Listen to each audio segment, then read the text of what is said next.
Halo penikmat film, selamat datang kembali di Recap Movie.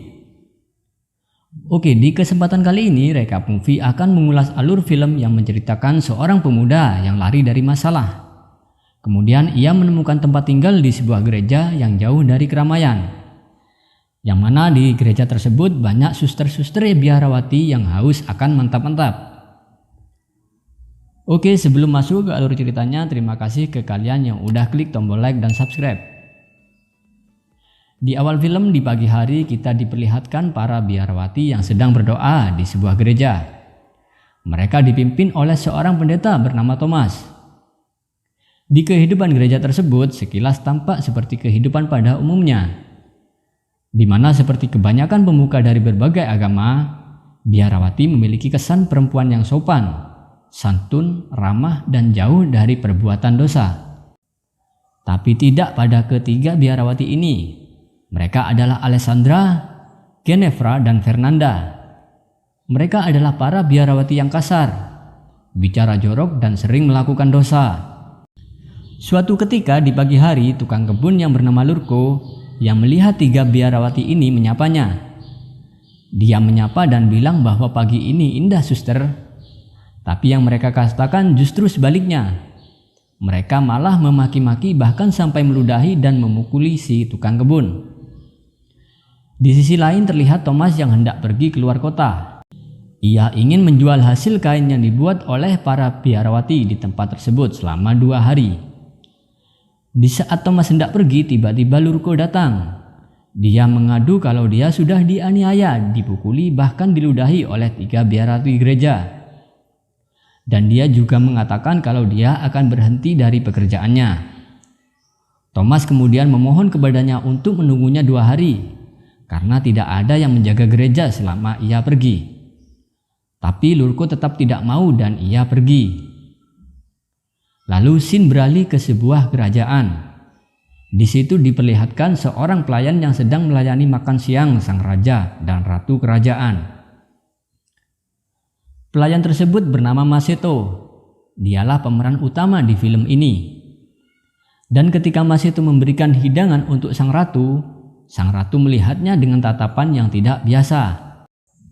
Dan malam harinya ternyata sang ratu dan Maseto berselingkuh. Di malam tersebut Maseto dan sang ratu melakukan adegan mantap-mantap di kamar sang ratu. Sesaat sehabis melakukan adegan mantap-mantap, tiba-tiba sang raja datang. Sontak Maseto pun langsung lari dari kamar tersebut. Sang raja yang sekilas melihat seseorang lari dari kamarnya langsung mengejarnya hingga ke kamar para pelayan. Dikarenakan sang raja tidak melihat wajahnya karena kondisi yang gelap, kemudian ia mengecek dada satu persatu para pelayan yang sedang tidur. Dan di saat sang raja mengecek dada Maseto, ternyata dada Maseto berdetak sangat kencang. Raja yang mencurigainya kemudian ia sedikit memotong rambut pelayan tersebut agar ia bisa mengetahui keesokan harinya. Setelah raja pergi, Maseto yang cerdik kemudian ia bangun lalu memotong rambut teman-temannya seperti yang raja lakukan kepadanya agar sang raja tidak bisa menandainya. Keesokan harinya ketika bangun tidur, terlihat para pelayan itu sangat heran melihat rambut mereka semua sudah sedikit terpotong. Dan mereka beranggapan kalau yang melakukan perbuatan itu adalah iblis di kerajaan. Dan sesaat kemudian raja datang. Raja semakin kesal ketika melihat semua rambut para pelayan sedikit terpotong. Ia bingung dan tak bisa mengenali siapa yang sudah masuk ke kamarnya tadi malam yang sudah ia tandai. Dan pada saat siang hari ketika Maseto sedang bekerja, tiba-tiba sang ratu datang. Ia ingin bermantap-mantap dengan Maseto. Akan tetapi sang raja yang sudah mencurigai dan membuntuti sang ratu, ia melihat hal tersebut. Raja pun menyuruh anak buahnya untuk menangkap Maseto. Maseto yang ketakutan kemudian ia lari ke dalam hutan. Singkat cerita, di hutan tersebut Maseto kemudian bertemu dengan Thomas. Melihat Thomas yang sedang kesulitan dengan gerobaknya, Maseto pun membantunya. Diketahui bahwa Thomas yang hendak menjual kain keluar kota, di tengah perjalanan ia dirampok oleh segerombolan orang. Mereka pun kemudian berkenalan. Dan Maseto juga berkata kalau ia tidak mempunyai tempat tinggal. Mendengarnya, Thomas kemudian mengajak Masito untuk ikut dengannya. Singkat cerita, pada saat mereka sampai di gereja, Masito memberikan pengakuan bahwa ia telah berselingkuh sama istri seorang raja, dan kemudian ia kabur. Keesokan harinya, Thomas kemudian mengajak Masito ke ruang kepala biarawati gereja yang bernama Maria, yang tak lain adalah istrinya. Ia mengenalkan Masito kepada Maria. Thomas berkata jika Masito bisu dan tuli, dan juga mengatakan kalau Masito akan bekerja menggantikan Lurko, tukang kebun sebelumnya. Siang harinya Masito pun mulai bekerja. Di tengah ia melakukan pekerjaannya, para biarawati yang melihat Masito langsung menghampirinya. Sambil membawa kapak, biarawati itu menuduh Masito adalah penyusup di sana. Tapi Masito yang bisu dan tuli, dia hanya merengek seperti anak kecil yang ketakutan. Lalu salah seorang dari biarawati itu pun kemudian melaporkan kepada Maria.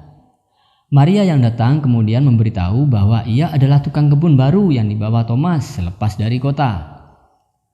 Keesokan paginya, Sin diperlihatkan salah satu biarawati yang bernama Alessandra. Terlihat ia sedang melamun sambil memegang alat tenun di tangannya. Tanpa sengaja dia mematahkan alat tenun tersebut.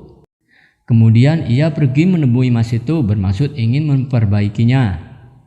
Alessandra yang mengira bahwa Masito tuli dan bisu, dia mengungkapkan semua kekesalannya berada di gereja tersebut. Sesaat setelah Masito memperbaiki alat tenunnya, dia pun keluar dari gubuk tempat Masito. Terlihat juga kalau salah satu teman Alessandra membuntuti dan mencurigainya.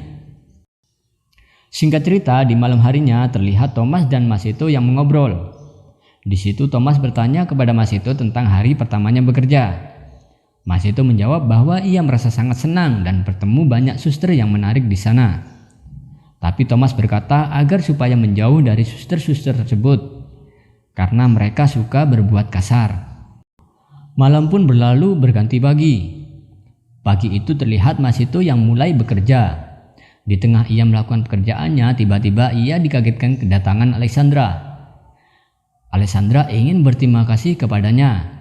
Sambil membawakan kain, Alessandra juga mengusap keringat di wajah Masito. Di sini terlihat kalau Alessandra suka sama Masito, karena di saat mereka ngobrol, Alessandra langsung mencium Masito, dan mereka pun bermantap-mantap. Scene pun beralih, terlihat dua teman Alessandra yang sedang mencuci pakaian. Di saat mereka ngobrol, Alessandra datang berniat mencuci bajunya yang kotor. Kedua temannya pun kaget karena setahu mereka Alessandra tidak pernah mencuci bajunya. Temannya yang curiga lalu berniat mendatangi Masito di gubuknya. Singkat cerita, ketika Masito sedang memperbaiki cangkulnya, tiba-tiba dua biarawati masuk ke gubuknya. Sambil membawa pisau, dua biarawati itu memaksa Masito untuk melayani mereka bermantap-mantap. Keesokan harinya, Masito yang teringat dengan Alessandra, kemudian ia memasuki kamar Alessandra lewat jendela kamarnya.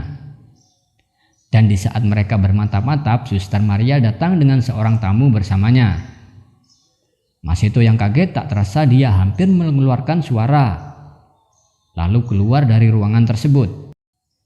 Singkat cerita, Alessandra yang mencurigai Masito bisa berbicara, kemudian ia mendatangi Masito di kamarnya. Dan di saat mereka ngobrol, tiba-tiba kedua teman Alessandra datang. Ia kemudian membawa Masito ke tengah hutan dan mengikatnya. Di situ Masito diancam akan dibunuh dan dijadikan tumbal kesuburan mereka. Di saat mereka hendak menikam Masito dengan pisau, kemudian ia berteriak dan meminta maaf. Singkat cerita, hubungan mereka semua terbongkar. Dan di akhir film terlihat petinggi gereja menghukum Alessandra yang sudah melakukan banyak kesalahan. Oke guys, sebelum saya akhiri video ini, jangan lupa klik tombol like dan subscribe, karena masih banyak lagi film-film yang akan kami rekap di channel ini. Oke, terima kasih dan sampai ketemu di video selanjutnya.